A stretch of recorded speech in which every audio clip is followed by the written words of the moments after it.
While my son Marcus and his wife Stephanie were standing outside the locked gates of what they thought was still their $3.2 million lakefront estate, holding eviction notices and stammering excuses to the sheriff's deputy who was explaining that they had exactly 48 hours to remove their belongings. I was sitting in my newly renovated home office reviewing the property transfer documents that had just made me the sole legal owner of the mansion I'd purchased, renovated, and maintained for the past 15 years, finally understanding that sometimes the family members who change the locks to keep a 70-year-old woman out of her own home are about to discover they just locked out someone with 43 years of real estate law expertise and access to legal resources they never knew existed. Tell me in the comments, have you ever been betrayed by family members who thought they could manipulate or control you, only to discover you had more power than they ever imagined? Share your story below, because today you're going to learn that sometimes the people who try to make you homeless in your own house are about to receive the most expensive lesson in property law they'll ever get. This story is about the September morning when I realized that my own son, the child I'd raised alone after his father abandoned us when Marcus was only 8 years old, put through law school with money I'd earned building my real estate practice from a single-woman startup to one of Seattle's most respected boutique firms, supported through his early career struggles when he couldn't find work at major law firms, and trusted with joint ownership of the family estate that represented my life's work and primary financial security, had been systematically planning to force me out of my own home while assuming I was too old, too trusting, and too legally naive to protect myself against his calculated manipulation. When I discovered that the son I'd sacrificed everything for, taught everything I knew about property law and real estate transactions during countless evenings of homework help and career mentoring, entrusted with my most valuable assets during what I'd believed were collaborative estate planning sessions, had been quietly consulting with elder law attorneys about the legal procedures for having me declared mentally incompetent, while coordinating with his wife to gain complete control of my property and assets, with the ultimate goal of forcing me into assisted living against my will so they could sell my lakefront mansion and pocket the proceeds. My name is Margaret Elizabeth Thornton, and at 70 years old,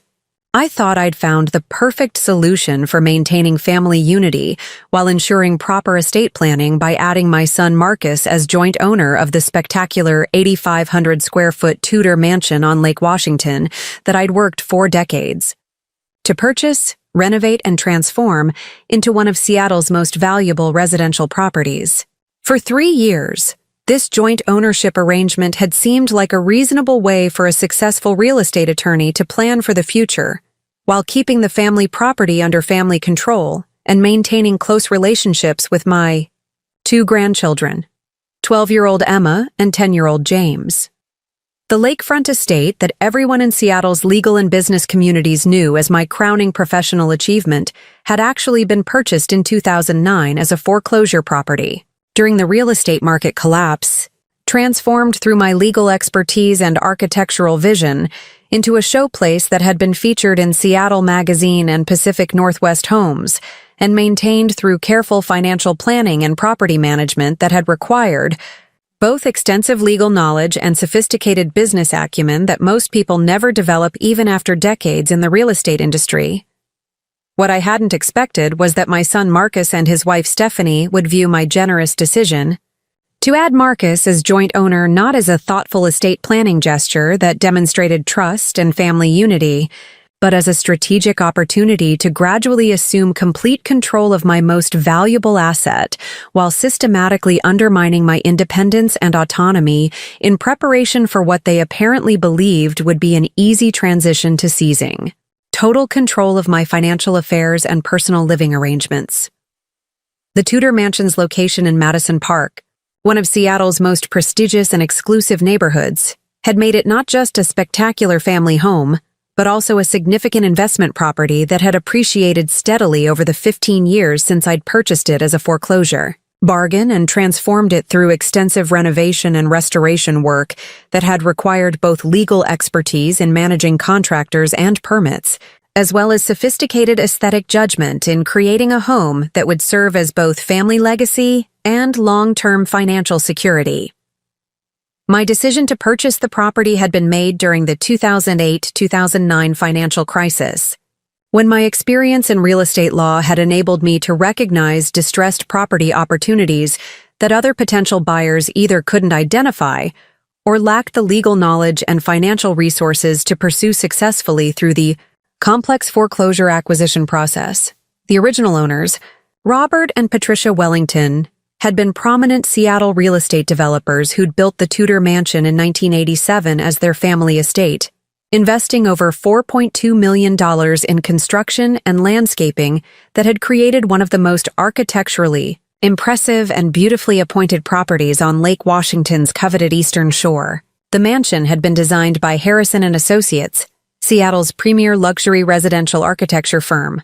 and constructed by Wellington's own development company, using the finest materials and most skilled craftspeople available in the Pacific Northwest during the peak of 1980s luxury home construction. The property featured classic Tudor Revival architecture with limestone and handmade brick exteriors, diamond pane-leaded glass windows imported from England, slate roofing that had been quarried in Wales, and the kind of detailed stonework and decorative elements that had required master craftspeople and had become prohibitively expensive to replicate in contemporary luxury construction projects. The architectural details had included hand-carved limestone trim around windows and doorways, decorative half-timbering with authentic English oak, and copper gutters and downspouts that had developed the perfect green patina over decades of exposure to Seattle's marine climate. The main level of the mansion had been designed for both family living and elegant entertaining, featuring a grand foyer with imported marble flooring and a sweeping staircase with hand-forged iron railings, formal living and dining rooms with 16-foot coffered ceilings and massive stone fireplaces, a wood-paneled library with floor-to-ceiling mahogany bookcases and rolling ladders, and a gourmet kitchen that had been completely modernized in 2005 with commercial-grade Sub-Zero and Wolf appliances, custom cabinetry, and granite countertops that had been quarried specifically for the project. The second floor had housed 6 bedrooms and 4 full bathrooms, including a master suite that had occupied the entire west wing with panoramic views of Lake Washington and the Cascade Mountains beyond.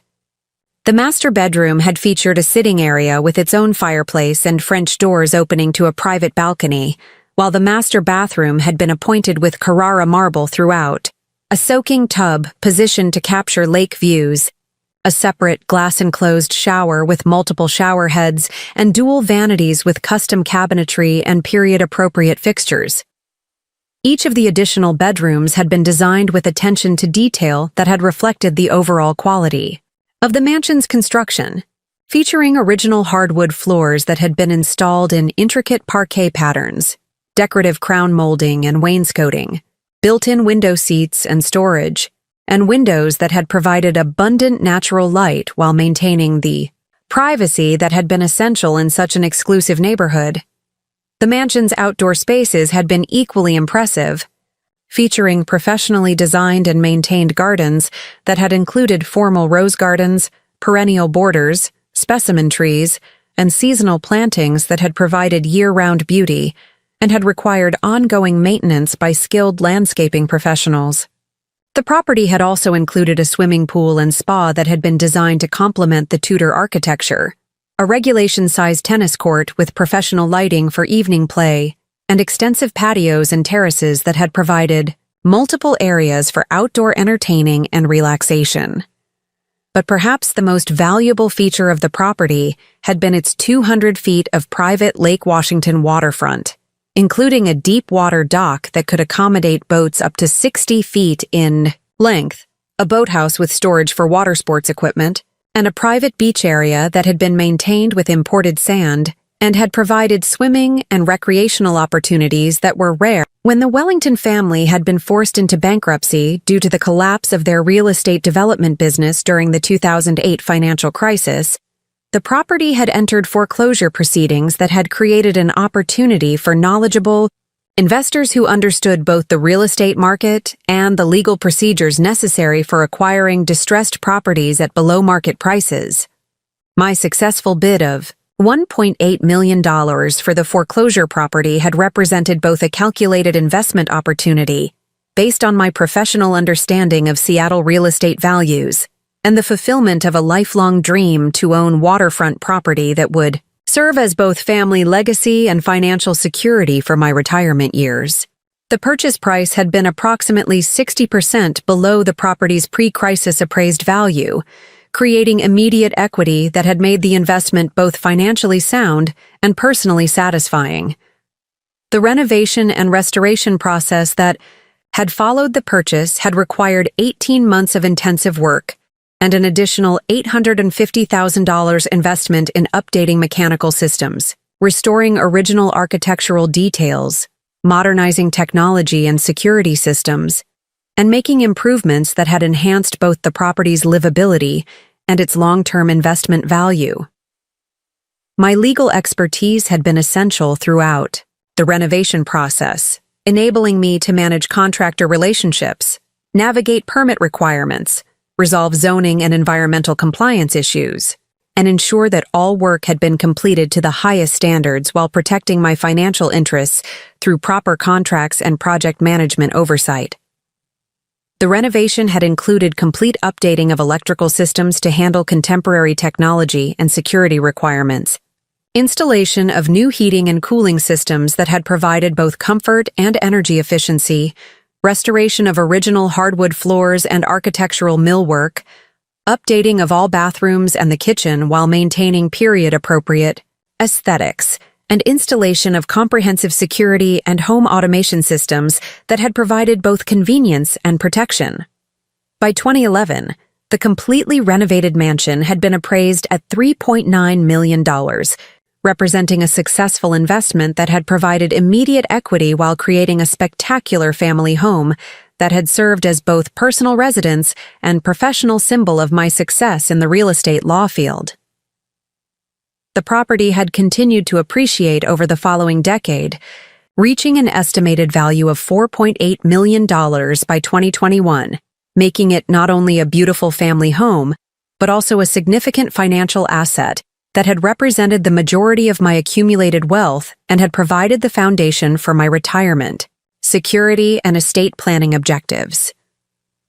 My decision to add Marcus as joint owner in 2021 had been motivated by several practical and emotional considerations. I'd wanted to simplify eventual property transfer and avoid probate complications that could have created legal challenges and tax burdens for my family after my death. I'd believed that joint ownership would provide Marcus with legal authority to assist with property management as I aged, and I'd thought that including Marcus on the deed would demonstrate family unity and ensure that the property would remain under family control for future generations. "Mom, this is such an incredibly generous gesture," Marcus had said when I'd first proposed adding him to the deed during a family dinner at the mansion in March 2021. "Having joint ownership will make everything so much simpler for estate planning purposes, and it gives me the legal standing to help you manage the property if you ever need assistance with maintenance decisions or financial planning as you get older." Marcus's enthusiastic response to the joint ownership proposal had seemed both genuine and professionally appropriate, given his background as an attorney and his understanding of estate planning principles.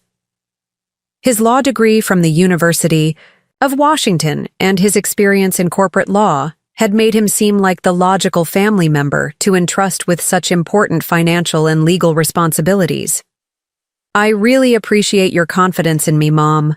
Marcus had continued during that dinner conversation. "I know how much this property means to you, both financially and emotionally, and I promise I'll always respect your wishes and make sure that any decisions about the property reflect your values and priorities." Stephanie had also expressed appreciation for my decision to include Marcus in the property ownership, emphasizing her understanding of the trust and responsibility that the arrangement represented. "Margaret, this is such a thoughtful way to handle estate planning," Stephanie had said, using the formal tone that had characterized our relationship since her marriage to Marcus 5 years earlier. Marcus and I understand what a significant gesture this is, and we want you to know that we'll always consider this your home and respect your authority over any decisions about the property. The joint ownership arrangement had been formalized through a quitclaim deed that had been prepared by my longtime attorney and estate planning specialist, Patricia Harrison, who had reviewed all the legal implications and had ensured that the property transfer would achieve my objectives while protecting my interests and maintaining appropriate legal protections. Margaret, this joint ownership structure will accomplish your estate planning goals while maintaining your control over the property during your lifetime, Patricia had explained during our consultation. As joint tenants with right of survivorship, you'll both have equal legal rights to the property, but practically speaking, since you'll continue to live there and manage it, the arrangement shouldn't change your day-to-day control or decision-making. Authority. The property transfer had been completed in April 2021, and for the first year, the arrangement had seemed to work exactly as I'd intended. Marcus had been respectful of my continued authority over property decisions, had consulted with me before making any suggestions about maintenance or improvements, and had seemed genuinely grateful for the trust and responsibility that joint ownership had represented. During this period, Marcus and Stephanie had continued to treat the mansion as my home, visiting regularly with their children, but always respecting my role as the primary resident and decision-maker. Family gatherings had remained pleasant and collaborative, with Marcus occasionally offering to help with property management tasks, but never overstepping boundaries or challenging my authority over day-to-day decisions. The grandchildren, Emma and James, had continued to enjoy spending time at the mansion, swimming in the pool during summer visits, helping with garden projects, and participating in family traditions that had made the property feel like a true multi-generational family legacy that would continue to bring the family together for decades to come. But during the summer of 2022, I'd begun to notice subtle changes in Marcus and Stephanie's attitude toward the property and their perception of their role in its management and future planning. These changes had initially seemed minor and had been easy to rationalize as natural evolution in our family dynamics as I aged and as they became more comfortable with their legal status as joint owners. The first indication that something fundamental had shifted had occurred during a family barbecue in July 2022, when Marcus had made several suggestions about property modifications that had surprised me with their presumptuous tone and their implication that he had equal authority over major decisions about the house and grounds. "Mom, Stephanie and I have been thinking that the tennis court is really underutilized," Marcus had said during our outdoor dinner. "We're wondering if it might make sense to convert that space into additional parking or maybe even a guest house. That could provide rental income or accommodate visitors more comfortably." The suggestion itself hadn't been unreasonable, but Marcus's presentation had implied that the decision was open for family discussion rather than ultimately my choice as the primary resident and the person who had purchased and maintained the property for over a decade. His tone had suggested that he viewed himself as having co-equal authority over major property decisions, rather than serving in an advisory role that respected my continued ownership and control. "I think we should get some estimates for what a conversion project like that would cost," Stephanie had added, reinforcing the impression that they considered themselves to be active decision-makers rather than respectful family members offering suggestions for my consideration. My response had been diplomatically non-committal, as I'd wanted to avoid family conflict while also making clear that I wasn't ready to make such significant changes to the property that had served my needs perfectly for over a decade and represented both my primary residence and my most important financial asset. "That's an interesting idea," I'd replied. "But I've always enjoyed having the tennis court available, and I'm not sure I'm ready to make such a major change to the property right now. Maybe we can revisit the idea in the future if my needs or circumstances change." But Marcus's reaction to my response had been the first clear indication that he and Stephanie had developed expectations about their role in property decisions. that went far beyond what I'd intended when I'd added him to the deed. Mom,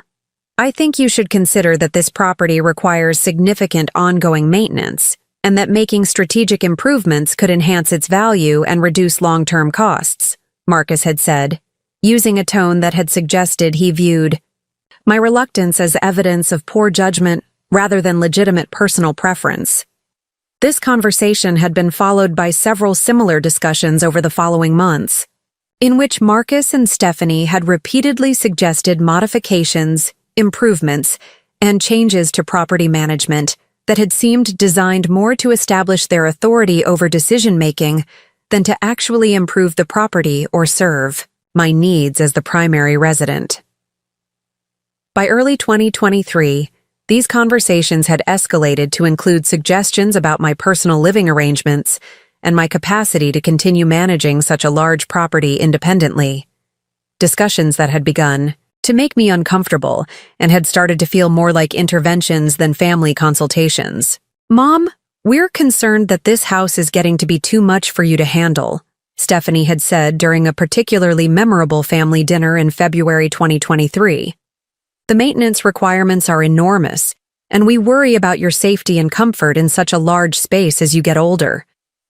The implication that I was becoming incapable of managing my own home had been both insulting and alarming, particularly given that I'd been successfully maintaining the property for over a decade and had never expressed any concerns about my ability to continue doing so with appropriate professional help for maintenance and landscaping. I appreciate your concern, I'd replied, but I'm very comfortable here, and I have excellent relationships with contractors and service providers who help me maintain everything properly. I'm not ready to make any changes to my living situation, but Marcus had been prepared with what had appeared to be carefully researched arguments about the challenges of aging in place and the benefits of transitioning to more manageable living arrangements before problems developed. Mom, we've been researching some really excellent senior living communities that would provide you with maintenance-free living, social activities, and on-site healthcare support, Marcus had said, producing brochures that he'd apparently collected in advance of the conversation. Some of these places are really luxurious and would allow you to enjoy your retirement without worrying about property management and upkeep. The suggestion that I should consider moving to a senior living facility had been shocking, both for its presumption and for its complete disregard for my repeatedly expressed satisfaction with my current living arrangements and my clear statements that I intended to remain in my home for as long as my health and finances allowed. Standing in my home office that September morning, surrounded by law books and case files that represented 4 decades of real estate law expertise, looking out at the lake views that had provided daily inspiration and satisfaction for over a decade, I had no idea that the family members I'd been trusting with my most valuable assets were about to reveal the true scope of their plans during a confrontation that would change everything forever and demonstrate exactly what happened when people assumed they could manipulate someone. With my legal knowledge, professional relationships, and determination to protect what I'd worked my entire life to build. Sometimes the people who think you're just a vulnerable elderly woman whose decision-making capacity is declining with age are about to discover you're actually someone with the legal expertise and strategic thinking necessary to outmaneuver them completely while teaching them the most expensive lesson about underestimating someone's capabilities they'll ever receive. Marcus and Stephanie were about to learn that changing the locks on someone's house was the beginning of the most comprehensive legal response they'd ever encountered, and the most costly mistake they'd ever make in their personal, professional, and financial lives. Standing in my home office that September morning, reviewing the family photographs and legal achievement awards that lined my mahogany bookshelves, I couldn't help but reflect on how drastically different Marcus's attitude toward my legal expertise had been just 20 years earlier, when he'd been a struggling law student, desperate for the kind of professional guidance and industry connections that only someone with my experience and reputation in Seattle's legal community could provide. It was a relationship that had been built on genuine respect for my capabilities and sincere gratitude for the sacrifices I'd made to ensure his success. a time when Marcus had spoken with such enthusiasm about learning from my expertise and building a legal career that would honor the professional standards and innovative approaches that had defined my 4 decades in real estate law. But to understand how I'd reached this point of casual dismissal from family members who should have been celebrating my continued success and professional acumen, rather than treating my legal judgment as evidence of declining mental capacity, you need to know about the life of legal innovation and real estate mastery I'd built before Marcus and Stephanie decided my expertise was something outdated rather than invaluable. A life of groundbreaking legal work, industry leadership, and the kind of strategic thinking that had made their systematic underestimation both possible and ultimately catastrophic for their own interests. My journey to that frustrating September morning had begun 70 years earlier,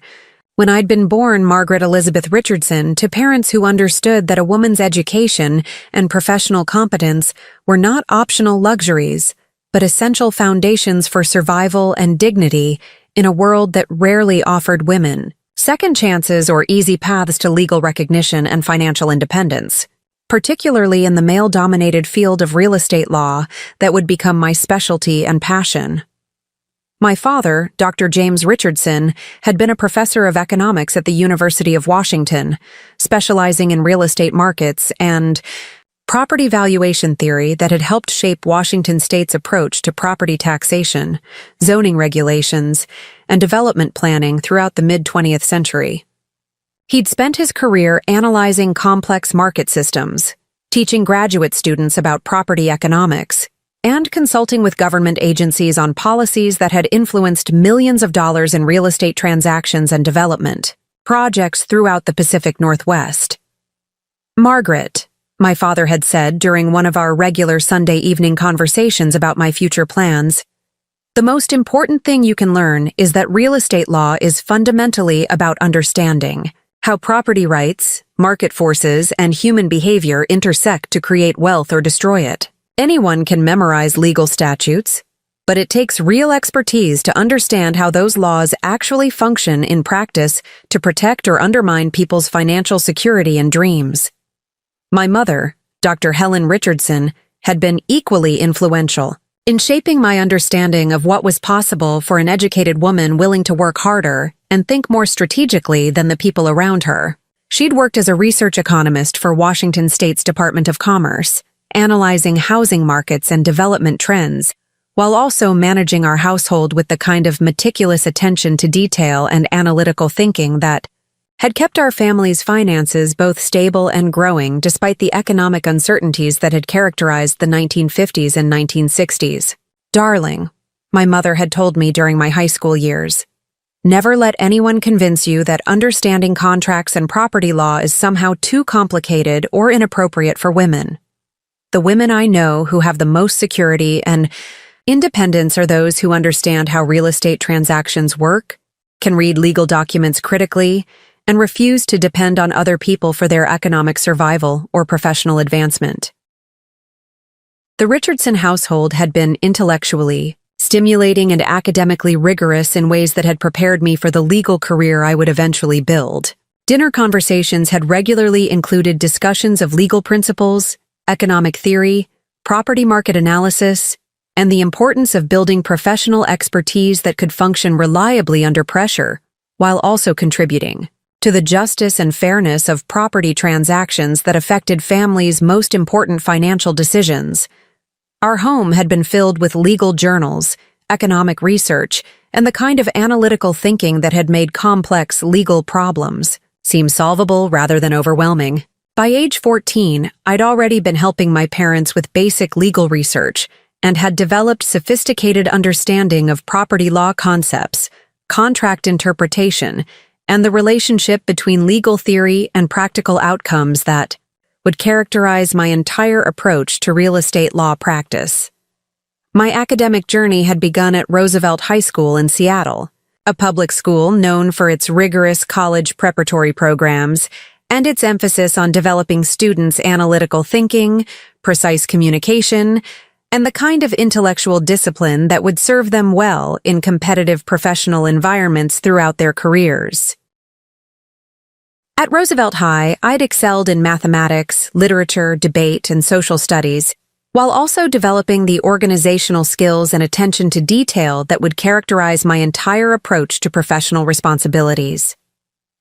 The school's student body had included children of professionals, business leaders, and university faculty who understood that academic excellence was the primary path to professional recognition and financial independence in Seattle's growing legal and business communities. Miss Richardson, my senior English teacher, had written in a recommendation letter that I'd found years later,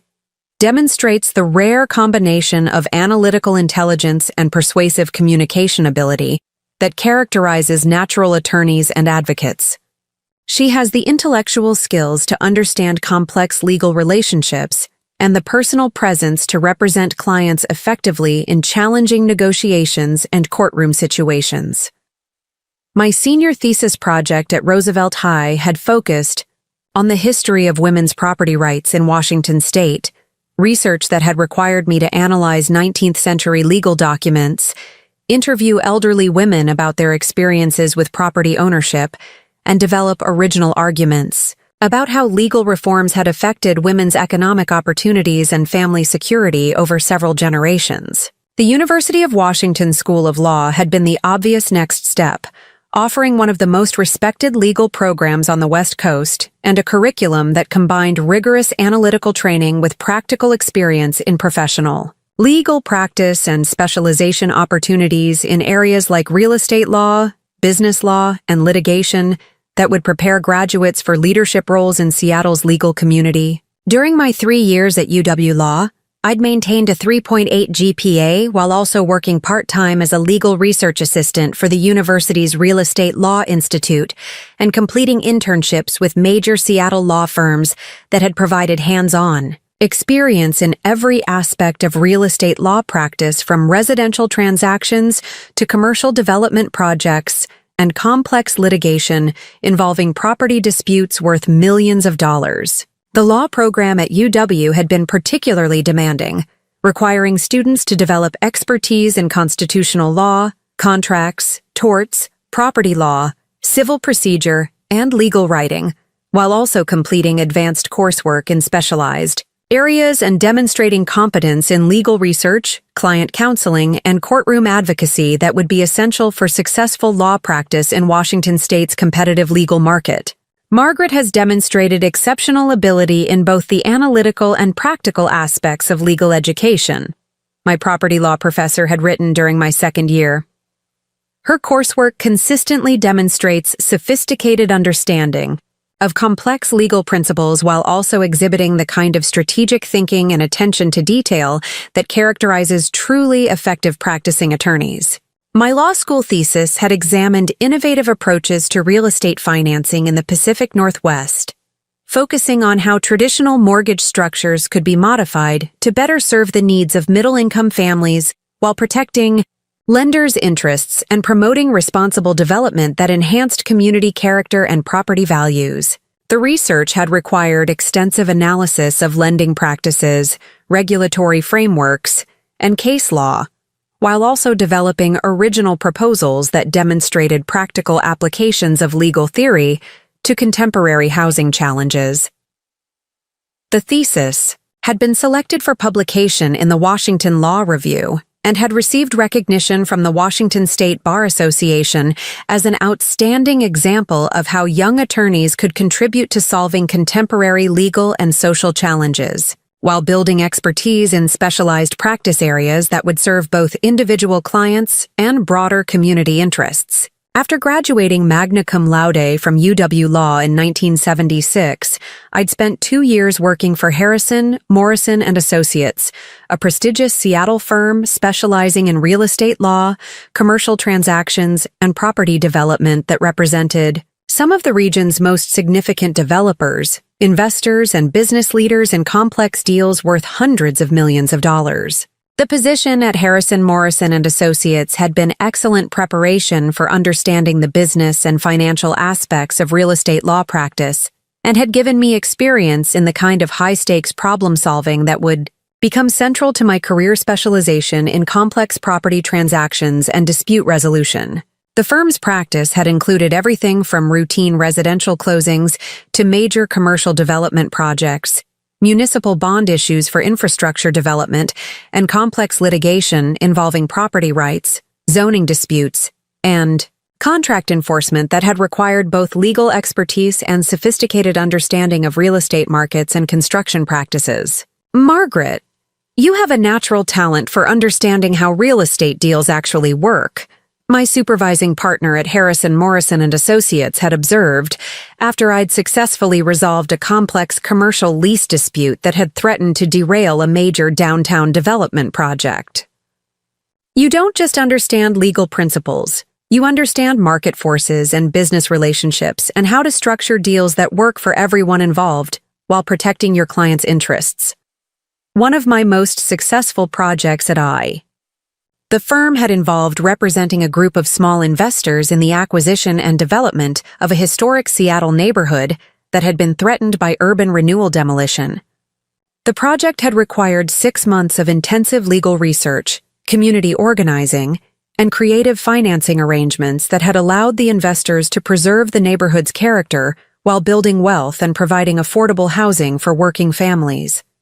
Ms. Richardson has demonstrated exceptional ability in developing creative legal solutions for complex community development challenges, the investors had written in a testimonial letter.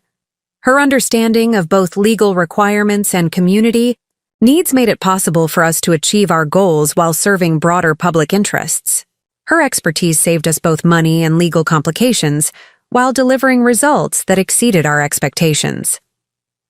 The Neighborhood Preservation Project had been particularly meaningful because it had demonstrated how sophisticated legal analysis could make the impossible possible, transforming a situation that others had viewed as hopeless into the foundation for long-term community stability and economic development. The project had also given me my first taste of the satisfaction that came from proving conventional wisdom wrong through superior legal knowledge and creative problem-solving.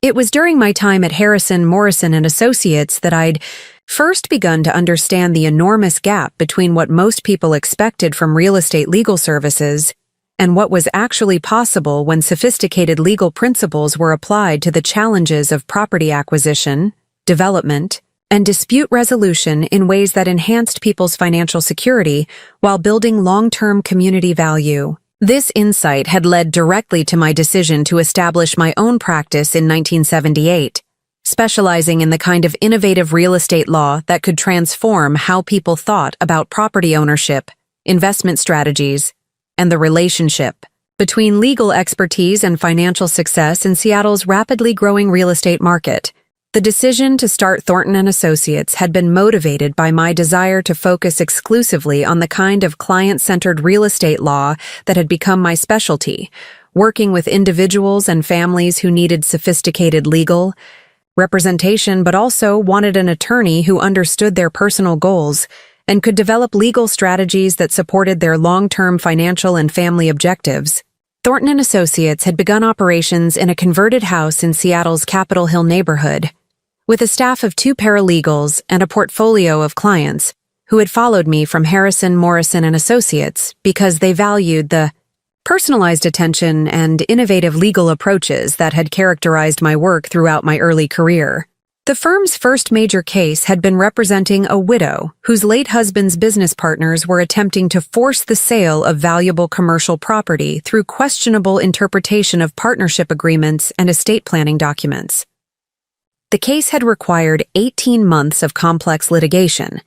but my legal research and strategic thinking had ultimately resulted in a settlement that had secured the widow's financial future while establishing important precedents for protecting surviving spouses' property rights.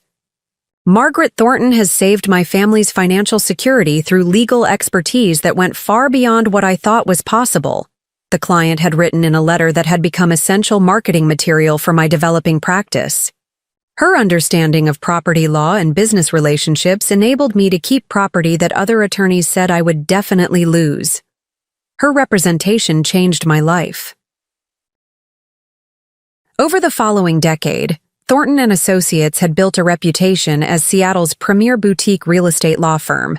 handling complex transactions and disputes for clients ranging from individual homebuyers to major developers, with a consistent focus on creative legal solutions that protected clients' interests while building long-term value and avoiding unnecessary litigation costs. My approach had consistently emphasized the importance of understanding clients' actual goals and developing legal strategies that served both their immediate needs and their long-term financial and personal objectives, creating legal relationships that enhanced clients' lives rather than simply resolving immediate legal problems. One of my most challenging and rewarding cases during this period had been representing a Native American tribe in their efforts to reclaim traditional fishing and water rights that had been compromised by decades of unfavorable agreements and legal interpretations. The case had required extensive historical research, complex negotiations with federal and state agencies, and innovative legal arguments that had ultimately resulted in a landmark settlement that had restored significant property and resource rights. Margaret Thornton has accomplished legal results that we were told were impossible, the tribal leadership had written in a testimonial that I'd treasured throughout my career. Her understanding of property law, historical research, and negotiation strategies enabled us to reclaim rights that had been lost for generations. Her representation has transformed our community's economic prospects and cultural preservation efforts. By the mid-1980s, Thornton and Associates had become one of Seattle's most respected real estate law practices, with a client base that included some of the region's most successful developers, investors, and business leaders, as well as families and individuals who needed sophisticated legal representation for their property transactions and estate planning needs. The recognition that had meant the most to me during this period had come in 1987, when the Washington State Bar Association had presented me with their Outstanding Achievement in Real Estate Law Award, acknowledging not just individual cases, but my overall contribution to advancing property law practice and client representation standards throughout the Pacific Northwest. Margaret Thornton has spent over a decade proving that real estate law can serve both individual clients and broader community interests through legal excellence that protects property rights while promoting responsible development, the award citation had read. Her work has enhanced Seattle's legal landscape while establishing standards for client representation and legal innovation that have influenced attorneys throughout the region. The 1990s had brought new challenges and opportunities as Seattle's real estate market had experienced dramatic growth and increasing complexity that had required even more sophisticated legal expertise and market knowledge to navigate successfully. My practice had evolved to handle larger and more complex transactions while maintaining the client-centered approach that had built my reputation. During this period, I'd handled some of the most significant real estate transactions in Seattle's history, including the legal representation for the acquisition and development of South Lake Union, the creation of innovative financing structures for affordable housing development, and complex litigation involving environmental regulations and property development rights that had established important precedents for balancing development interests with environmental protection. The most personally satisfying case of my career had occurred in 1995. When I'd represented a group of elderly homeowners whose neighborhood was being destroyed by predatory lending practices and fraudulent property transfers that had been targeting vulnerable seniors and immigrant families. The case had required 2 years of investigation and litigation, but the results had included criminal prosecutions, policy changes, and financial restitution that had protected hundreds of families and had led to stronger consumer protection laws throughout Washington state. Margaret Thornton has protected our community when no one else would listen to our concerns, the homeowners had written in a letter that had been published in the Seattle Times. Her legal expertise and determination to fight for what's right saved our homes and our life savings. Her representation proved that sometimes one attorney with courage and knowledge can make the difference between justice and exploitation. By 2000, when I'd been practicing law for over 20 years, Thornton and Associates had become synonymous with excellence in real estate law throughout the Pacific Northwest. With a track record of successful representations that had protected millions of dollars in client assets, while establishing legal precedents that had influenced property law practice throughout the region. The new millennium had brought opportunities to expand my practice into new areas of specialization, including elder law and estate planning, that had become increasingly important as Seattle's population had aged and property values had continued to appreciate. My expertise in real estate law had provided a natural foundation for understanding the complex intersection of property ownership, estate planning, and long-term financial security that had become central to my practice during the final phase of my career. The most significant achievement of my later career had been the development of innovative estate planning strategies that had combined real estate law expertise with elder law protections to help clients preserve wealth, maintain independence, and transfer property efficiently to future generations, while protecting against the various financial and legal challenges that could threaten seniors' security and autonomy. Margaret Thornton has revolutionized how we think about estate planning for clients with significant real estate assets. Patricia Harrison, a colleague and estate planning specialist, had noted in a professional journal article about my innovative approaches. Her understanding of property law enables her to develop estate plans that protect assets while maintaining flexibility and family control in ways that traditional approaches cannot achieve. The recognition that had meant the most to me had come in 2010, when the American Bar Association had presented me with their Lifetime Achievement Award in real estate law, recognizing not just individual achievements, but my overall contribution to advancing the practice of real estate law and protecting clients' property rights throughout a career that had spanned over 3 decades. Margaret Thornton has spent 35 years proving that legal excellence and client advocacy can coexist with innovation and community service, the award citation had read. Her practice has enhanced the legal profession while demonstrating that real estate law can serve both individual clients and broader public interests through expertise, integrity, and commitment to justice. By the time I'd decided to semi-retire in 2015, Thornton & Associates had handled over 3,000 real estate transactions, representing more than $2 billion in property values, had established important legal precedents that had protected property rights throughout Washington state, and had built a reputation for legal excellence that had influenced real estate law practice throughout the Pacific Northwest. But standing in my home office that September morning, surrounded by the awards, client testimonials, and professional relationships that represented 4 decades of legal achievement, I had no understanding that the family members I'd been supporting and mentoring for years were about to dismiss my expertise as outdated thinking, revealing the true scope of their misunderstanding and setting in motion events that would demonstrate exactly what happened when people underestimated someone with my legal capabilities and determination to protect what I'd worked my entire life to build.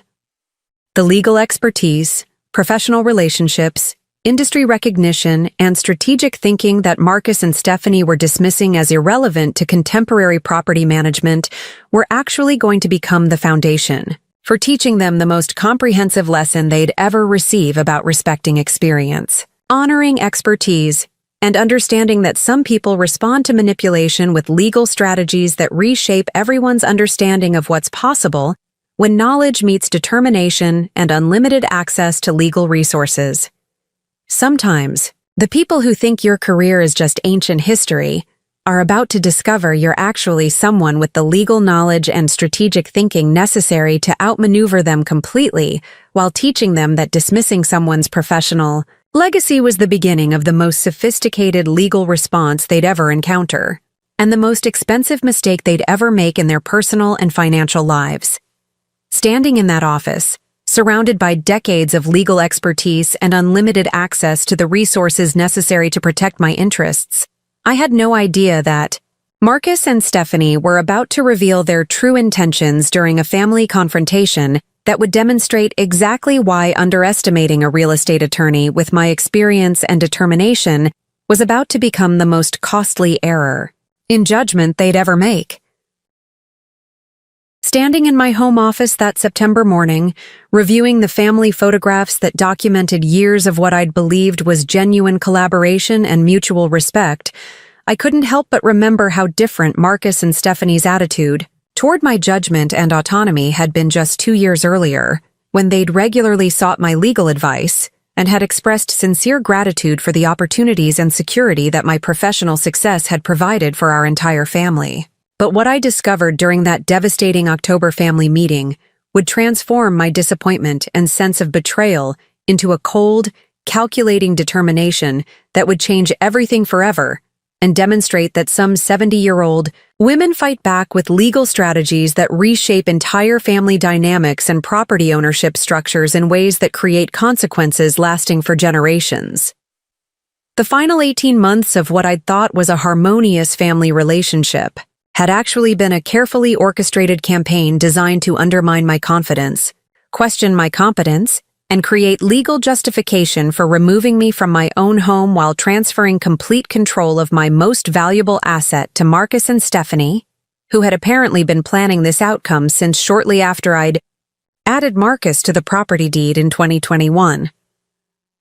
The systematic nature of their campaign had become apparent during the late summer of 2023, when their suggestions about my living arrangements had evolved from occasional expressions of concern into persistent pressure, accompanied by specific proposals, and what had appeared to be carefully researched recommendations for senior living, facilities that they'd obviously been investigating without my knowledge or consent. "Mom, we've scheduled tours at 3 different senior communities for next week," Stephanie had announced during a family dinner in August 2023, presenting a typed itinerary that she'd apparently prepared in advance. "We think you'll be really impressed with the amenities and social opportunities they offer, and we want to help you explore all your options before making any decisions about your future living arrangements." The presumption that I was in the process of making decisions about leaving my home had been shocking, particularly since I'd never expressed any dissatisfaction with my current living situation or indicated any interest in exploring alternative arrangements. The tone of Stephanie's announcement had suggested that she and Marcus viewed my participation in these tours not as an optional family activity, but as a necessary step in an inevitable transition that they'd already accepted as fact. "I appreciate your concern," I'd replied, trying to maintain family harmony while making clear that I had no intention of leaving my home. "But I'm very happy here and have no plans to change my living situation. I don't think touring senior communities would be a productive use of anyone's time." But Marcus had been prepared with arguments that had revealed the extent of their planning and their coordination in developing strategies for overcoming my resistance to their proposals. "Mom, we understand that leaving your home feels overwhelming," Marcus had said, using the kind of patient tone typically reserved for elderly relatives whose judgment was considered impaired. "But we've done extensive research, and these communities really offer superior lifestyle options compared to trying to maintain such a large property as you get older. The social activities, healthcare support, and maintenance-free living would be so much easier for you." The implication that maintaining my home had become too challenging for me had been both insulting and factually incorrect. Since I'd been successfully managing the property for over a decade with excellent professional help for maintenance, landscaping, and household management that had kept everything functioning perfectly while preserving the property's value and my own comfort. But what had made their pressure even more concerning had been their apparent coordination with outside professionals who had been consulted about my situation without my knowledge or consent, suggesting a level of planning and preparation that went far beyond casual family concern. "We've also spoken with elder care specialists of Seattle about the best approaches for helping seniors transition to more appropriate living arrangements," Stephanie had added, mentioning a consulting firm that specialized in assisting families with elderly relatives who were resistant to necessary lifestyle changes. "They've provided some excellent guidance about timing and communication strategies that can make these transitions much smoother for everyone involved." The revelation that they'd been consulting with elder care specialists about strategies for overcoming my resistance had been the first clear evidence that Marcus and Stephanie viewed me not as a competent adult making reasonable decisions about my own life, but as an elderly person whose opposition to their plans was a problem to be solved through professional intervention and family coordination. Over the following month, their pressure had intensified and had become more sophisticated, involving what appeared to be carefully planned conversations designed to create doubt about my capacity to continue living independently while building a record of family concern that could potentially be used to support legal action if I continued to resist their proposals. "Mom, we're really worried about your safety in such a large house," Marcus had said during a September family gathering,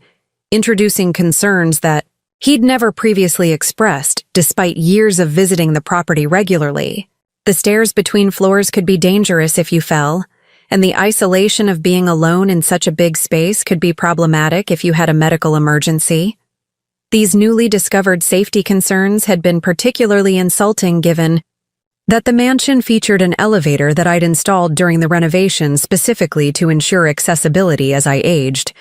comprehensive security systems that included medical alert capabilities, and a location in one of Seattle's most prestigious neighborhoods with excellent emergency services and close proximity to top-quality medical facilities. But Marcus had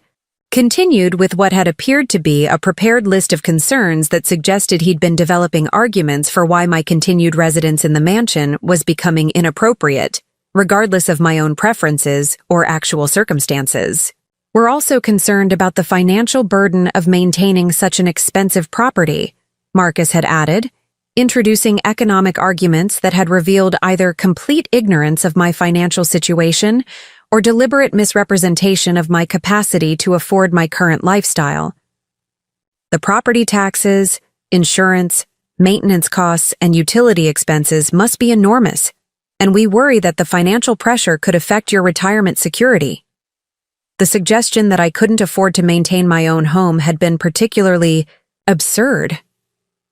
Given that my legal practice had provided substantial retirement savings, the property had appreciated significantly since my purchase, and my annual income from investments and part-time legal consulting had been more than sufficient to cover all living expenses while maintaining the lifestyle I'd worked decades to achieve.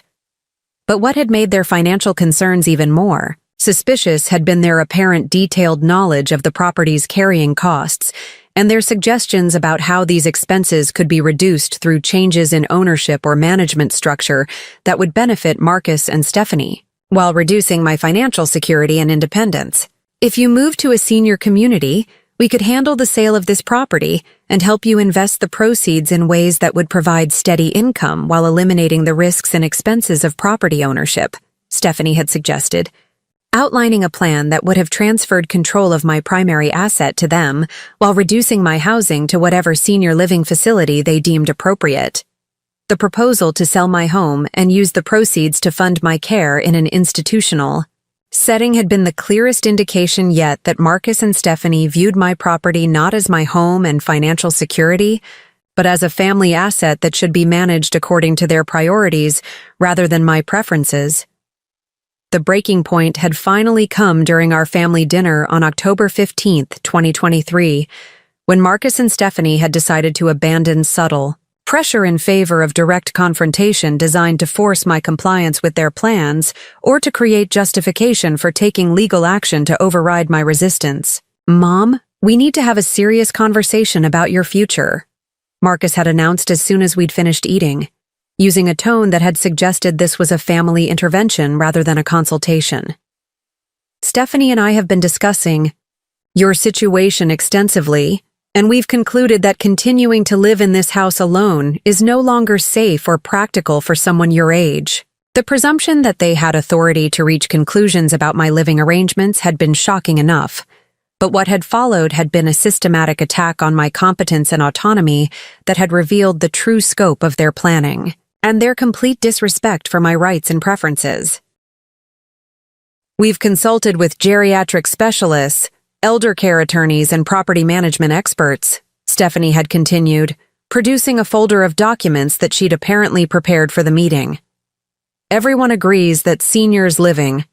alone in large properties face significant risks that increase dramatically after age 70, and that family intervention is often necessary to prevent serious problems. The revelation that they'd been consulting with attorneys and specialists about my situation without my knowledge had been the first clear evidence that their concern was not about my welfare, but about establishing legal grounds for overriding my decision-making authority and gaining control of my property and financial affairs. We've identified several excellent senior living communities that would be perfect for your needs, Marcus had added, producing brochures and pricing information that he'd obviously been collecting for months.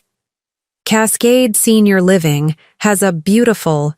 apartment available that would be much more manageable than this house, and they provide all the services you need, including meals, housekeeping, social activities, and on-site medical support. The assumption that I would simply accept their housing selection and abandon the home I'd worked decades to purchase and maintain had been insulting enough, but their detailed knowledge of availability and pricing had suggested they'd been making inquiries and possibly even preliminary arrangements without my consent or knowledge. But the most shocking revelation had come when Marcus had announced their timeline for implementing these changes and their expectations for my cooperation with their plans. "We think the transition should happen before the end of the year," Marcus had said, as though my cooperation was a foregone conclusion. "The apartment at Cascade will be available in December, and we can coordinate the move to minimize disruption, while giving us time to prepare this house for sale in the spring real estate market." The casual announcement that they'd been planning to sell my home had been the final confirmation that Marcus and Stephanie viewed me not as the property owner with decision-making authority,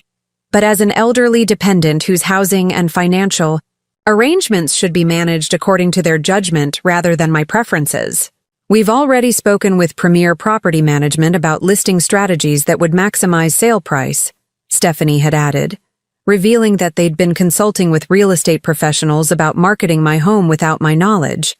or consent. "They think we could expect offers in the 4 to 5 million range, which would provide excellent funding for your long-term care while also creating some family financial security." The phrase family financial security had been the clearest indication yet that Marcus and Stephanie viewed the sale of my property as benefiting them rather than simply funding my care, and that their motivation involved their own financial interests rather than genuine concern for my welfare. My response had been immediate and unequivocal.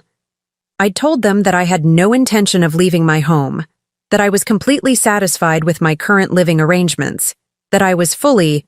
capable of managing my own affairs, and that their interference in my personal and financial decisions was both inappropriate and unwelcome. "I appreciate your concern," I'd said, trying to maintain some semblance of family civility while making my position absolutely clear. "But I'm not interested in moving to a senior community. I don't need help managing my property or finances, and I expect you to respect my decision to continue living in my own home for as long as I choose to do so." But Marcus's response had revealed that he and Stephanie had been prepared for my resistance and had developed strategies for overcoming my opposition that went far beyond family persuasion. "Mom, we understand this is difficult for you to accept," Marcus had said, "but we have legal responsibilities as your family to ensure your safety and financial security, even if you don't agree with our assessment of the situation. If you're not willing to make these changes voluntarily, we may need to explore other options for protecting your interests."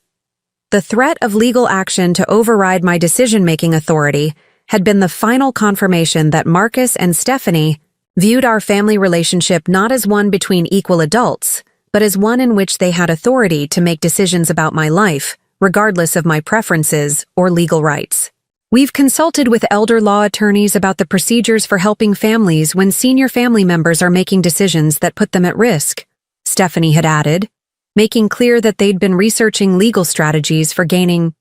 control of my affairs against my will.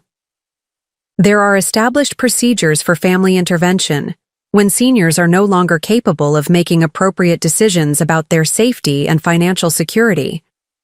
The implication that I was mentally incompetent and that they had legal grounds for seeking guardianship or conservatorship had been both shocking and infuriating, particularly given my continued professional activity, my successful management of complex legal and financial affairs, and my clear competence in all areas of daily living. That evening, after Marcus and Stephanie had left, I'd made the decision that would change everything forever and would demonstrate exactly what happened when people underestimated someone with my legal expertise, professional relationships, and determination to protect my rights and property, against family members who had mistaken generosity for weakness and assumed that age meant vulnerability. Rather than accepting their ultimatum or engaging in further family negotiations that they clearly viewed as formalities before implementing their predetermined plans, I would use my 43 years of real estate law expertise to demonstrate that some people fight back with legal strategies that permanently reshape family dynamics and property ownership in ways that create consequences lasting for generations. My first step had been to contact Patricia Harrison, my longtime attorney and estate planning specialist, to discuss the legal options available for protecting my property rights and personal autonomy against family members who were apparently planning to challenge my competence and seek control of my financial affairs. Margaret, what Marcus and Stephanie are describing sounds like preparation for a guardianship or conservatorship petition, Patricia had confirmed during our emergency consultation the following morning. If they're consulting with elder law attorneys and building a record of family concern about your capacity, they're likely planning legal action that could give them authority over your financial and personal decisions, regardless of your preferences. Patricia's legal analysis had confirmed my worst fears about Marcus and Stephanie's intentions, while also providing clarity about the legal strategies available for protecting myself against their planned intervention. The good news is that you have several advantages in this situation, Patricia had continued. Your continued professional activity demonstrates ongoing competence. Your successful management of complex legal and financial affairs proves your capacity, and your property ownership gives you legal rights that would be very difficult for them to challenge successfully.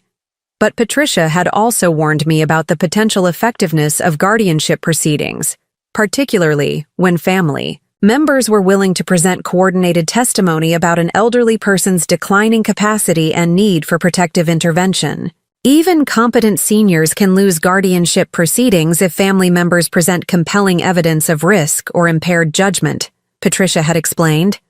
The legal standard for guardianship is whether intervention is necessary to protect someone from harm, not whether they're completely incompetent. And courts often err on the side of caution when families express concern about elderly relatives. The sobering reality that I could potentially lose control of my property and personal affairs despite my obvious competence had motivated me to develop a comprehensive legal strategy that would permanently protect my rights while demonstrating to Marcus and Stephanie the consequences of underestimating someone with my expertise and determination. My strategic response had been based on my understanding that the best defense against their planned legal action would be to eliminate the property ownership structure that they were planning to exploit while creating new legal arrangements that would prevent future challenges to my autonomy or property rights.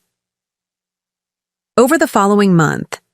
I'd worked with Patricia and a team of legal specialists to develop a comprehensive estate planning and asset protection strategy that would accomplish several objectives: protect my property rights against family challenges, ensure my continued autonomy over personal and financial decisions, create legal consequences for Marcus and Stephanie's betrayal, and establish new ownership and inheritance structures that would reflect my revised understanding of family relationships and loyalties.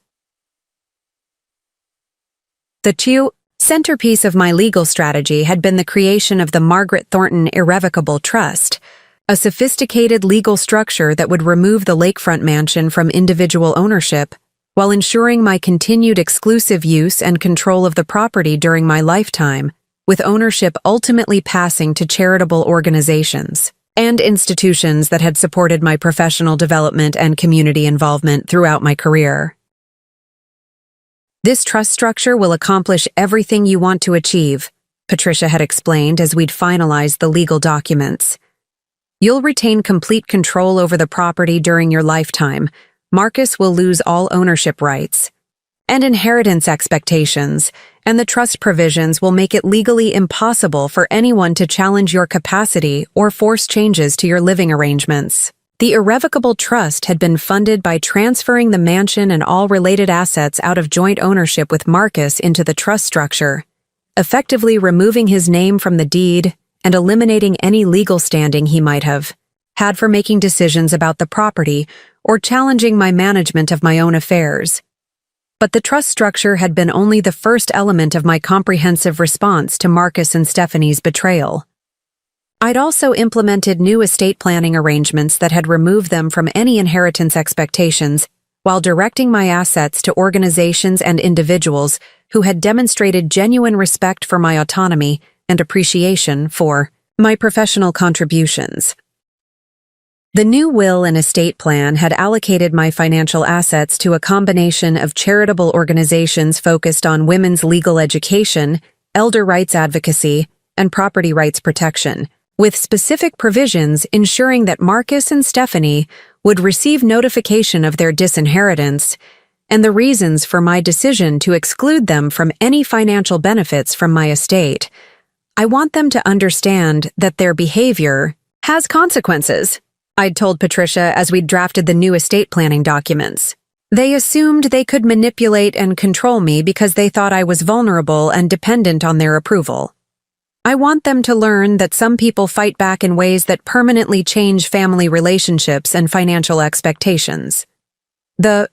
legal implementation of these changes had been completed by early December 2023, creating a new property ownership and estate planning structure that had eliminated Marcus's ownership rights while ensuring my continued security and autonomy regardless of any future family challenges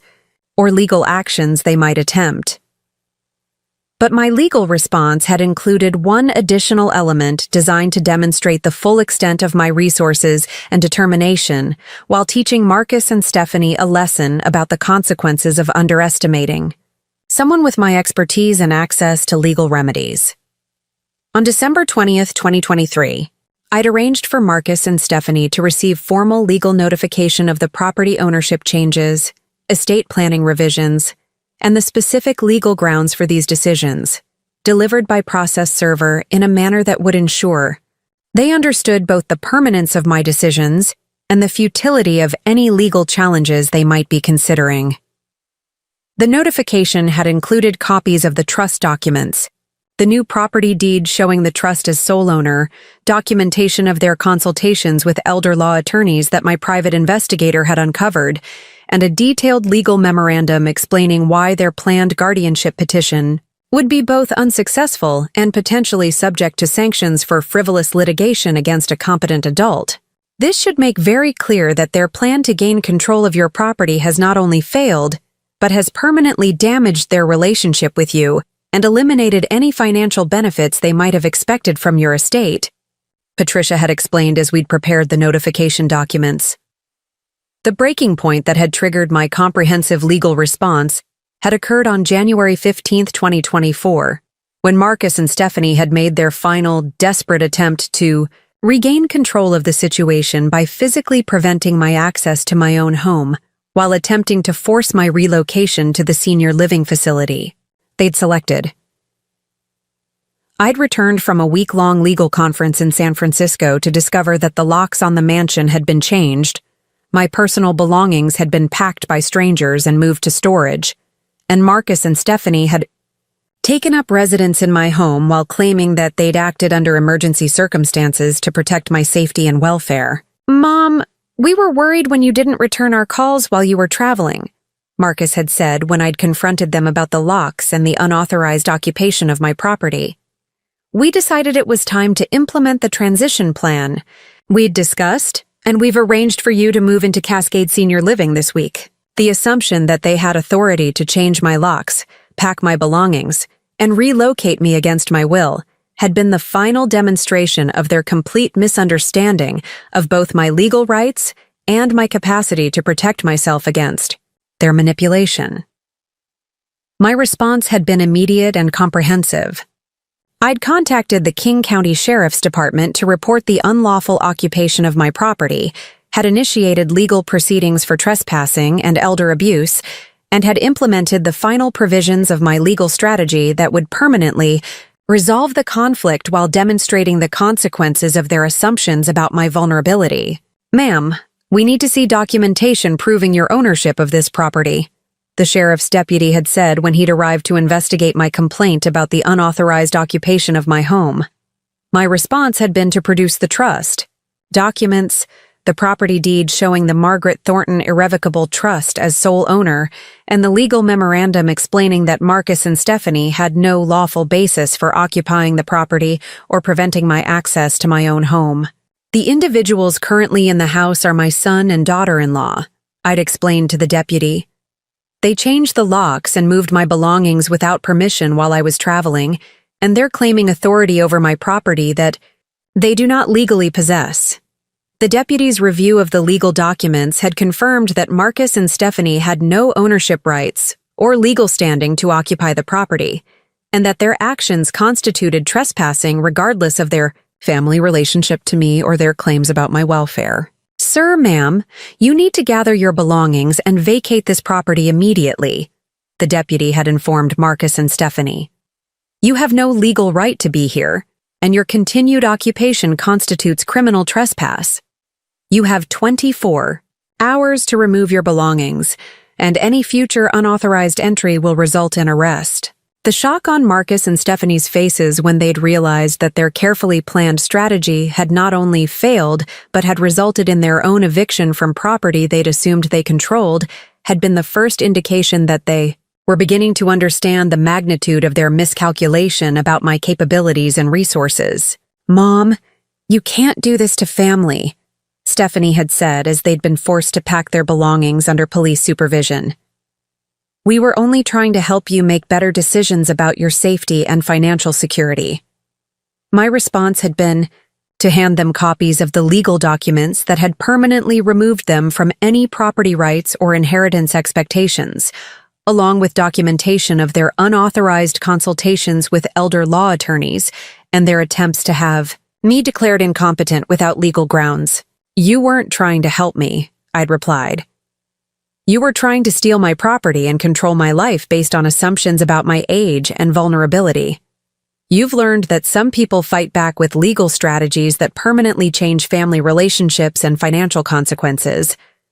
The final resolution had come 6 weeks later, when Marcus and Stephanie's attorney had contacted Patricia to inquire about the possibility of reaching a settlement that would restore their inheritance rights in exchange for their agreement to respect my autonomy and abandon any future challenges to my competence or property ownership. "Ms. Thornton has made her position very clear," Patricia had responded to their settlement inquiry. "The trust and estate planning arrangements are irrevocable, and there are no circumstances under which she would consider restoring inheritance rights to family members who attempted to have her declared incompetent and steal her property." The attorney's response had included threats of litigation, challenging the trust documents and estate planning changes. But Patricia's legal analysis had made clear that such challenges would be both unsuccessful and potentially subject to sanctions. For frivolous litigation against clearly valid legal arrangements, any litigation challenging these arrangements would be frivolous and would likely result in court sanctions against the plaintiffs and their attorney, Patricia had warned. "Ms. Thornton's competence is obvious. The legal documents are perfectly valid, and the trust structure is specifically designed to prevent the kind of family challenges they're threatening." The final vindication had come 8 months later, when Seattle Magazine had featured the Margaret Thornton Trust in an article about innovative approaches to estate planning and elder rights protection, highlighting how my legal strategy had successfully protected an elderly woman's autonomy against family members who had attempted to exploit assumptions about age and vulnerability. Margaret Thornton has created a model for how seniors can protect themselves against financial exploitation and family manipulation, the article had noted. Her innovative use of trust structures and estate planning demonstrates that legal expertise and strategic thinking can prevent elder abuse while ensuring that family betrayal has permanent consequences. The article had been accompanied by photographs of the lakefront mansion, now permanently protected under the trust structure, and interviews with legal experts who had praised the sophisticated approach to combining property protection with elder rights advocacy. Standing in my magnificent home office 18 months after the resolution of the conflict, overlooking the lake views that would remain mine for life, while ultimately benefiting charitable organizations that shared my values rather than family members who had tried to exploit my generosity, I felt a deep satisfaction that had nothing to do with revenge and everything, to do with the complete vindication of my right to live according to my own values and priorities, while demonstrating that some people fight back with consequences that last for generations. The lakefront mansion had become more than just my home. It had become a symbol of what was possible when experience met determination and unlimited legal expertise. The trust structure had inspired other seniors throughout the Seattle area to pursue similar arrangements, and my story had changed community attitudes about aging, autonomy, and the importance of protecting elderly people's rights against family members who mistake generosity for weakness. But perhaps most importantly, the legal strategy had taught Marcus and Stephanie a lesson about respect, consequences, and the dangers of underestimating someone based on age-related assumptions that had nothing to do with actual capabilities or legal resources. Margaret, your legal response has become a model for elder rights protection throughout Washington state, Patricia had said during a recent review of the trust arrangements. You've demonstrated that family betrayal can have permanent consequences, and that some people have the knowledge and resources to protect themselves completely against manipulation and exploitation. The final irony had come 6 months ago, when Marcus and Stephanie had been forced to sell their own home due to financial difficulties related to legal fees and lost income from their failed attempt to gain control of my property. Their assumption that they could manipulate a vulnerable elderly woman had instead cost them hundreds of thousands of dollars in legal expenses, while permanently eliminating their inheritance expectations and family relationships. If someone in your life is trying to control your decisions while treating you as incompetent based on assumptions about age or vulnerability, remember my story. Remember that family relationships don't give anyone authority over your property or personal decisions, and that some people have the legal knowledge and resources necessary to protect themselves completely against manipulation and exploitation. Remember that generosity and trust are not the same as weakness or vulnerability, and that people who mistake kindness for opportunity might discover they've challenged someone with the expertise and determination to create permanent consequences for betrayal and manipulation. What's your story? Have you ever had to protect yourself against family members who assumed they could control your decisions or your property? Share it in the comments below, and remember to like and subscribe for more stories about turning family betrayal into complete vindication and proving that some people fight back with legal strategies that permanently reshape family dynamics and financial relationships. Because sometimes the best response to people who try to lock you out of your own home is showing them exactly what happens when they underestimate someone with 4 decades of legal expertise and unlimited determination to protect what they've worked their entire life to build. Marcus and Stephanie thought they could change my locks and control my life. What they actually did was inspire the most comprehensive legal response of my career, while learning that some 70-year-old women fight back with consequences more permanent and more costly than anything they could ever imagine. Sometimes, the people who think your best days are behind you are about to discover you're actually someone with the legal knowledge and strategic thinking necessary to outmaneuver them completely while teaching them that respect and autonomy aren't negotiable. At any age. That's a lesson worth $4.8 million in protected property value. And every dollar was worth it to prove that family betrayal has permanent consequences, and that some dreams of manipulation are too dangerous to pursue against someone with my expertise, resources, and unlimited determination to prove everyone wrong. Justice served, property protected, autonomy secured, legacy preserved, family betrayal answered with permanent consequences.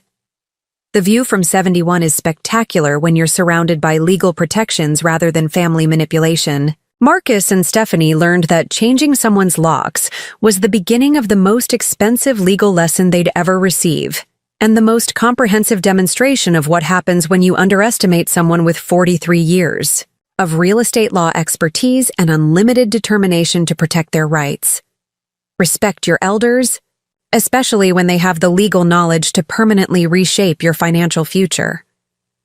Standing in my lakefront mansion's main library 2 years after the final resolution of the conflict with Marcus and Stephanie, surrounded by leather-bound legal volumes and framed photographs documenting a lifetime of professional achievement and personal satisfaction,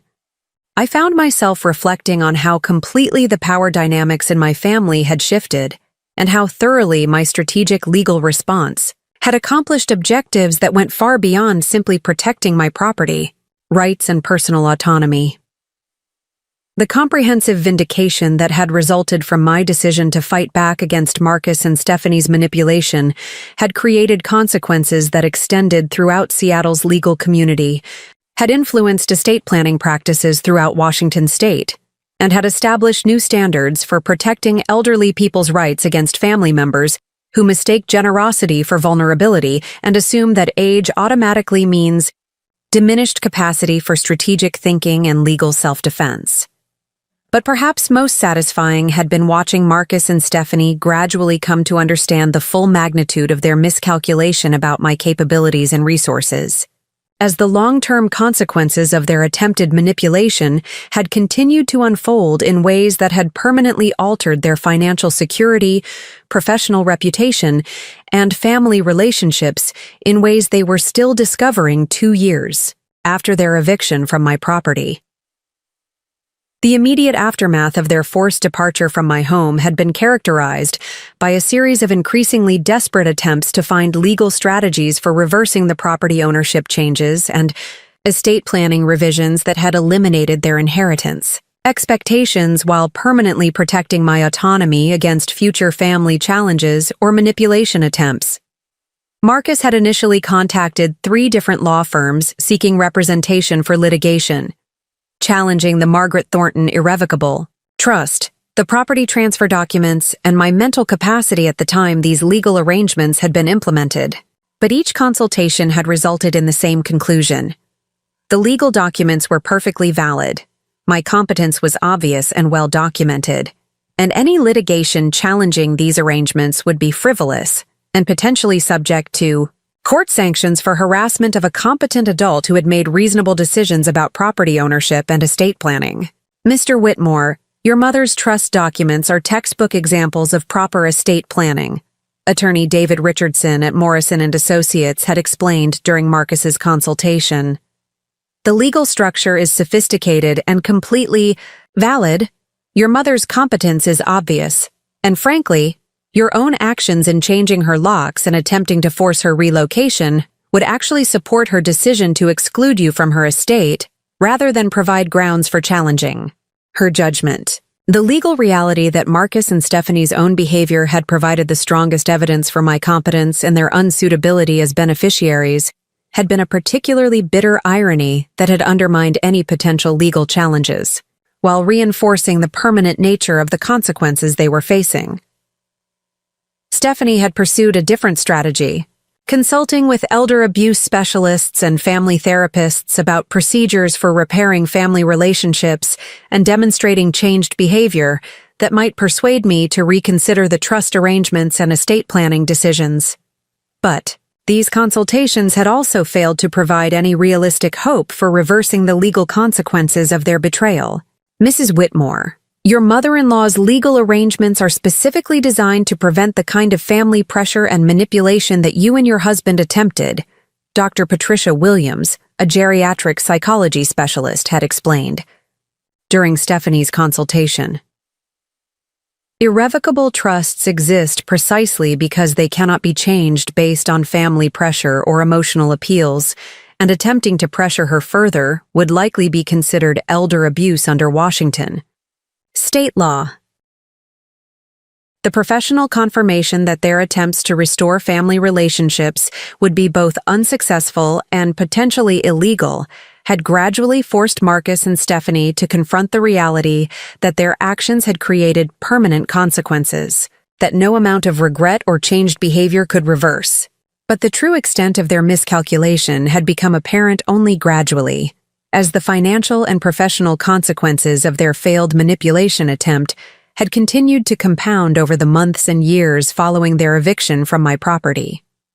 The legal fees associated with their consultations with multiple attorneys, elder care specialists, and family therapists had exceeded $85,000 during the first year alone, representing a significant drain on their financial resources that had been compounded by Marcus's lost income from clients who had become uncomfortable with his professional judgment after learning about his attempt to have his own mother declared incompetent without legal grounds.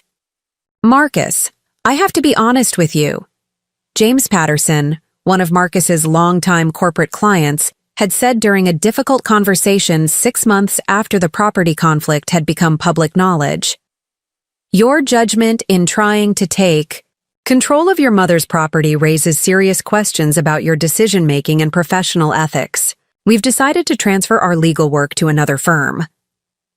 The loss of major clients had been followed by Marcus's resignation from the Washington State Bar Association's Real Estate Law Committee after colleagues had expressed concerns about his suitability for leadership roles given his attempted manipulation of family property ownership and his failure to understand basic elder rights protections. The committee feels that Marcus's actions toward his mother demonstrate a fundamental misunderstanding of property rights and elder law that makes his continued participation in real estate law policy development inappropriate. Committee Chair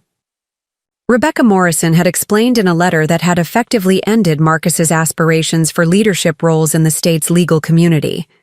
Stephanie's real estate career had suffered similar consequences, as her professional reputation had been damaged by the revelation that she'd been planning to force an elderly client's mother out of her home while gaining control of valuable property through manipulation and family pressure rather than legitimate business practices. "Stephanie, several clients have expressed concerns about your professional judgment and ethics," her broker at Windermere Real Estate had explained during a performance review meeting. "The situation with your mother-in-law suggests that you might be willing to use family relationships and elder manipulation to gain control of valuable properties, which raises serious questions about your suitability for representing clients in major real estate transactions." The professional consequences had been followed by social ostracism within Seattle's legal and business communities, as word of their attempted manipulation had spread through professional networks and social circles that had previously provided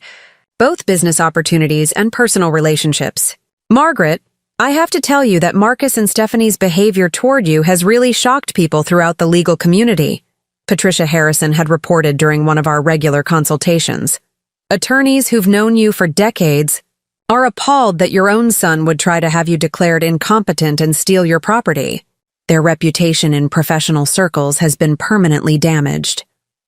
The social consequences had been particularly devastating for Stephanie, who had depended on social networking and community connections for real estate referrals and business development. The revelation that she'd been planning to force her elderly mother-in-law into institutional care while profiting from the sale of her property had made her persona non grata in many of the social circles that had previously provided both friendship and business opportunities. But perhaps the most significant long-term consequence had been the impact on Marcus and Stephanie's own children, Emma and James, who had gradually come to understand that their parents had attempted to steal their grandmother's home and force her into a nursing home against her will in order to gain control of valuable property that they'd wanted to sell for their own financial benefit. "Grandma Margaret, why did Mom and Dad try to take your house away from you?" 12-year-old Emma had asked during one of our supervised visits that had been arranged through family court after I'd filed for grandparent visitation rights to maintain relationships with the children despite their parents' behavior. My explanation had been age-appropriate but honest. "Emma, sometimes adults make very poor decisions based on greed and assumptions about other people's capabilities. Your parents thought they could control my life and take my property because they assumed I was too old and weak to protect myself. They learned that some people fight back with legal strategies that create permanent consequences for betrayal and manipulation. The children's gradual understanding of their parents' actions had created family dynamics that had been both painful for Marcus and Stephanie and educational for Emma and James about the importance of respecting elderly people's rights and autonomy, regardless of family relationships or financial interests. "I don't want to live with people who would steal an old lady's house," 10-year-old James had announced during one particularly difficult family counseling session. "Grandma Margaret worked her whole life to buy that house, and Mom and Dad tried to take it away from her just because they wanted money." The children's moral clarity about their parents' behavior had created additional pressure on Marcus and Stephanie, while reinforcing my decision to exclude them from my estate planning and to direct my assets toward organizations and individuals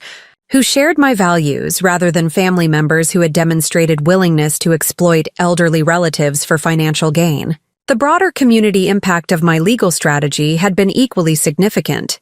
As news of the innovative trust structure and successful elder rights protection had spread throughout Seattle's legal and social services communities, inspiring other seniors to seek similar protections against family exploitation, while establishing new standards for estate planning that prioritized autonomy protection over traditional family inheritance expectations. The Margaret Thornton Trust had been featured in multiple legal journals and professional publications as a model for combining property protection with elder rights advocacy, demonstrating how sophisticated legal planning could prevent family manipulation while ensuring that elderly people's wishes were respected, regardless of family pressure or assumptions about diminished capacity. Margaret Thornton has created a new paradigm for elder rights protection, Professor Janet Richardson at the University of Washington Law School had written in an article for the Washington Law Review. Her innovative use of irrevocable trust structures demonstrates how legal expertise can protect elderly people's autonomy while creating permanent consequences for family members who attempt exploitation based on assumptions about age and vulnerability. The academic recognition had been accompanied by invitations to speak at legal conferences and elder rights seminars throughout the Pacific Northwest, providing opportunities to share my experience and educate other legal professionals about strategies for protecting elderly clients against family manipulation and financial exploitation. Margaret's story demonstrates that the best protection against elder abuse is often preventive legal planning that eliminates opportunities for family exploitation while ensuring that elderly people retain complete control over their assets and personal decisions, I'd explained during a keynote presentation at the Washington State Elder Law Conference. The key is understanding that family relationships don't automatically create authority over someone else's property or personal choices, and that legal planning can create structures that make manipulation impossible regardless of family pressure or emotional appeals.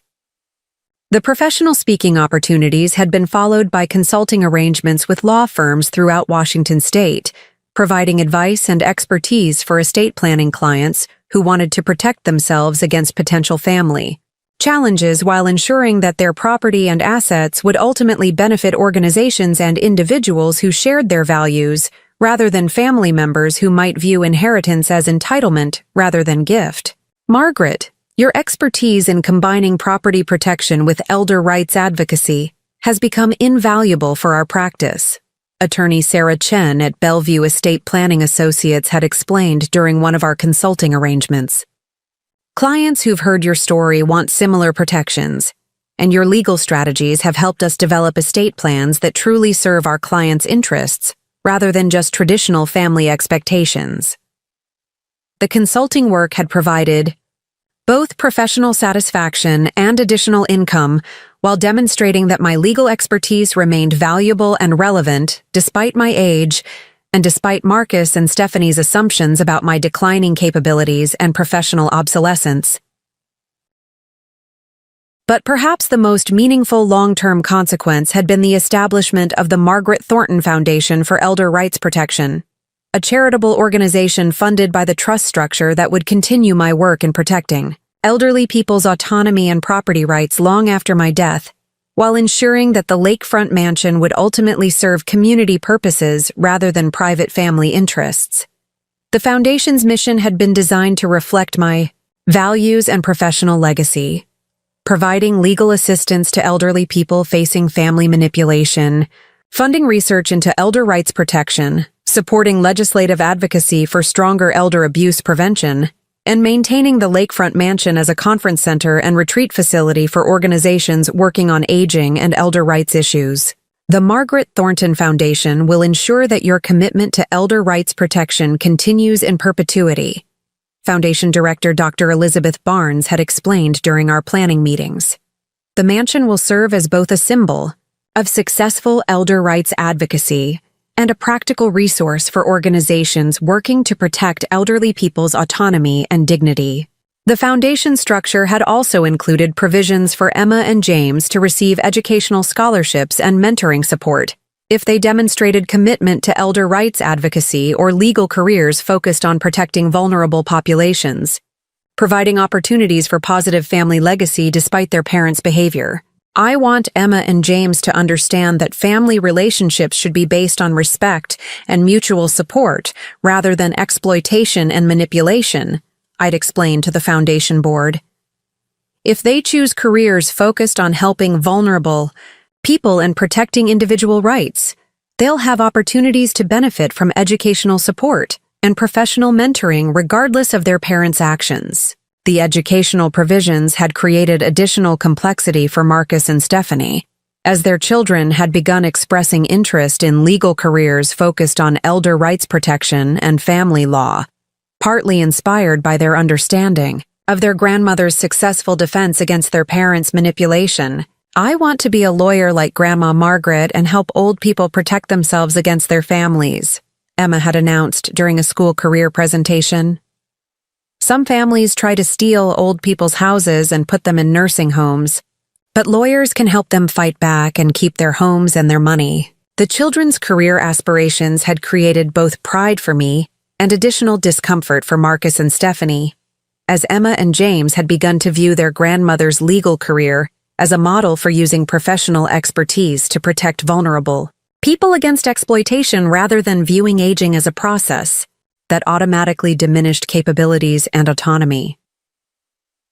The 2-year anniversary of my legal victory had been marked by a celebration at the mansion, hosted by the foundation and attended by legal professionals, elder rights advocates, and community leaders who had been inspired by my story and wanted to support continued work in protecting elderly people's autonomy and property rights. Margaret Thornton has demonstrated that age is not a limitation on strategic thinking, legal expertise, or the ability to create permanent consequences for family betrayal. Keynote speaker Judge Patricia Williams had said during the anniversary celebration. Her legal strategy has protected not just her own rights, but has established new standards for elder rights protection that will benefit vulnerable seniors throughout Washington state for generations to come. The celebration had been held in the mansion's main reception rooms, overlooking the lake views that would remain mine for life while ultimately serving community purposes rather than enriching family members who had tried to exploit my generosity and trust for their own financial benefit. As I'd stood in the library that evening, surrounded by legal colleagues, community leaders, and foundation supporters who understood and appreciated my commitment to elder rights protection, I'd felt a deep satisfaction that had nothing to do with revenge against Marcus and Stephanie, and everything to do with the knowledge that my legal expertise and strategic response had created lasting positive change for vulnerable elderly people throughout the region. The final irony had occurred just 3 months ago, when Marcus and Stephanie had been forced to declare bankruptcy due to the combination of legal fees, lost income, and financial pressures that had resulted from their failed attempt to manipulate and control me. Their assumption that they could exploit an elderly woman's supposed vulnerability had instead cost them their home, their professional reputations, and their financial security, while permanently eliminating any possibility of benefiting from my estate. Margaret, I thought you should know that Marcus and Stephanie filed for Chapter 7 bankruptcy last week, Patricia Harrison had reported during our most recent consultation. The financial consequences of their actions have continued to compound, and they've lost everything they were trying to protect by gaining control of your property. The news of their bankruptcy had been both satisfying vindication of my legal strategy and confirmation that some actions create consequences that extend far beyond the immediate conflict, reshaping family dynamics and financial relationships in ways that last for generations. They thought they could change my locks and control my life, I'd reflected during our conversation. What they actually did was inspire the most comprehensive legal response of my career, while learning that some 70-year-old women fight back with strategies that permanently alter family relationships and financial futures. Standing in my magnificent home office this morning, overlooking the lake views that will remain protected under the trust structure for the remainder of my life, while ultimately serving community purposes that reflect my values and professional legacy. I feel a deep satisfaction that comes from knowing that my response to family betrayal has created positive change that will benefit vulnerable elderly people for generations to come.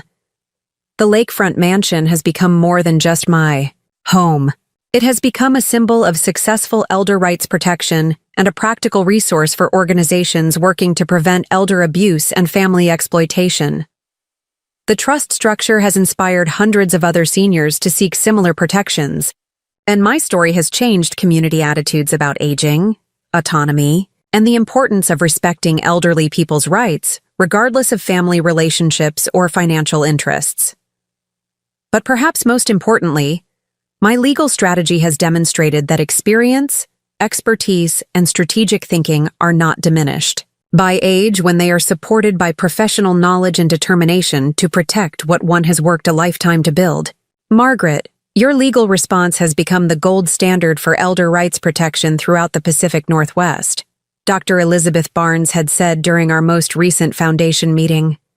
You've proven that family betrayal can have permanent consequences, and that some people have the knowledge and resources to protect themselves completely against manipulation and exploitation. The grandchildren, Emma and James, now visit regularly and have come to understand that their grandmother's legal victory represents something more significant than a family property dispute. It represents the principle that respect and autonomy are not negotiable regardless of age or family relationships, and that some people have the expertise and determination necessary to create permanent consequences for betrayal and manipulation. Grandma Margaret, I'm proud that you didn't let Mom and Dad steal your house, Emma had said during our most recent visit. You showed them that old people aren't weak, and that families can't just take things away from people because they think they're too old to fight back. The children's understanding of the broader principles involved in my legal strategy has provided hope that future generations will approach aging and family relationships with greater respect for individual autonomy and recognition that experience and expertise are assets to be valued rather than limitations to be managed. If someone in your life is trying to control your decisions while treating you as incompetent, based on assumptions about age or vulnerability, remember my story. Remember that family relationships don't give anyone authority over your property or personal decisions, and that some people have the legal knowledge and resources necessary to protect themselves completely against manipulation and exploitation, while creating lasting consequences for those who mistake generosity for weakness. Remember that the best response to people who try to lock you out of your own home is sometimes a comprehensive legal strategy that permanently reshapes family dynamics while demonstrating that respect and autonomy are not negotiable at any age, and that some dreams of manipulation are too dangerous to pursue against someone with the expertise and determination to fight back with consequences that last for generations. What's your story? Have you ever had to protect yourself against family members who assumed they could control your decisions or exploit your trust? Share it in the comments below, and remember to like and subscribe for more stories about turning family betrayal into lasting vindication and proving that some people fight back with legal strategies that permanently protect their rights while creating positive change for vulnerable people throughout their communities. Because sometimes the most important battles are not just about protecting your own property and autonomy, but about establishing principles and precedents that will protect other vulnerable people against similar exploitation and manipulation for generations to come. Marcus and Stephanie thought they could change my locks and control my life based on assumptions about my age and vulnerability. What they actually did was inspire the most comprehensive elder rights protection strategy in Washington state history, while learning that some 71-year-old women fight back with legal expertise that creates permanent consequences more far-reaching and more costly than anything they could ever imagine. Sometimes the people who think your best days are behind you are about to discover you're actually someone with the legal knowledge and strategic thinking necessary to outmaneuver them completely while building a legacy that will protect vulnerable people and advance justice for generations to come. That's a lesson worth $4.8 million in protected property value, a charitable foundation that will continue my work in perpetuity, and the knowledge that family betrayal ultimately led to positive change that will benefit thousands of elderly people throughout the Pacific Northwest for decades to come. Justice served. Legacy established. Elder rights advanced. Community protected. Family betrayal transformed into lasting positive change. The view from 71 is spectacular when you're surrounded by legal protections rather than family manipulation, when your property is permanently secured under trust structures that reflect your values rather than family greed, and when your professional legacy continues through charitable work that will protect vulnerable people long after you're gone. Marcus and Stephanie learned that changing someone's locks was the beginning of the most expensive legal lesson they'd ever receive, the most comprehensive demonstration of elder rights protection in state history, and the most costly mistake they'd ever make in terms of their financial security, professional reputation, and family relationships. Respect your elders, especially when they have the legal expertise to permanently reshape not just your financial future, but the entire landscape of elder rights protection in ways that will influence policy and practice for generations to come. Because sometimes the best revenge is not just personal vindication, but creating lasting change that ensures other vulnerable people will never face the same exploitation and manipulation that you successfully defeated through legal expertise, strategic thinking, and unlimited determination to protect what you worked your entire life to build. The Margaret Thornton Foundation will continue this work long after I'm gone, ensuring that my response to family betrayal creates positive consequences that will protect elderly people's rights and autonomy for generations to come. That's a legacy worth fighting for, and a victory that proves some battles are worth winning, not just for yourself, but for everyone who will benefit from the principles and protections you establish through your courage and expertise. Sometimes, changing the deed is just the beginning of changing the world. Up next, you've got 2 more standout stories right on your screen. If this one hit the mark, you won't want to pass these up. Just click and check them out. And don't forget to subscribe and turn on the notification bell so you don't miss any upload from us.